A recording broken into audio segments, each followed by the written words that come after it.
આમોદમાંથી એક મહત્વના સમાચાર સામે આવી રહ્યા છે। આમોદમાં બનેલા ચકચારી હત્યાકાંડમાં પોલીસે 24 કલાકની અંદર આરોપીને ઝડપી પાડી મોટી સફળતા મેળવી છે। મળતી માહિતી મુજબ પ્રેમ સંબંધની જૂની અદાવતને લઈને સાહિલ ચૌહાણના નામે શખ્સે 40 વર્ષીય મહેબૂબ ઉર્ફે લાલા મહેડા પર જાહેર છરીના ઘા ઝીકી હત્યા કરી હતી।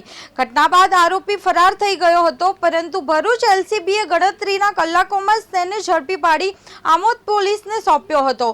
પોલીસે આરોપીને કડક સુરક્ષા વચ્ચે ઘટના સ્થળે લઈ જઈ હત્યાકાંડનું રીકન્સ્ટ્રક્શન કરાવ્યું હતું।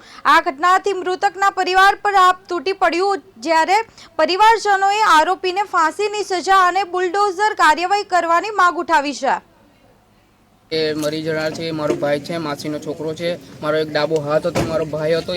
એને જે આરોપી છે એ આરોપીને કડક સજા થવી જોઈએ, એને ફાંસીની સજા થવી જોઈએ, એને ઊંડાણપૂર્વક તપાસ થવી જોઈએ, કાયદેસરની કાર્યવાહી થઈ જોઈએ। હર્ષ સંઘવી સાહેબને હું કહું છું કે એના ઘર પર જે રીતે લોકોના ઘરો પર બુલડોઝર ચડાયા છે એ રીતે એના ઘર પર બુલડોઝર ચડવું જોઈએ। કાયદેસરની કાર્યવાહી થવી જોઈએ, કોઈ બાકી ના રાખવું જોઈએ, કેમ કે અમારા પરિવારમાં લોકો રહી ગયા છે અને નાના છોકરા બે છે મારા ભાઈના। એનો કોણ રહેશે? જવાબદાર કોણ રહેશે એનો? આ ભાઈ એને માર્યો છે, એનો જવાબદાર કોણ રહેશે? એ તો હવે જેલની અંદર જતો રહેશે। છોકરોને કોણ પાલવશે?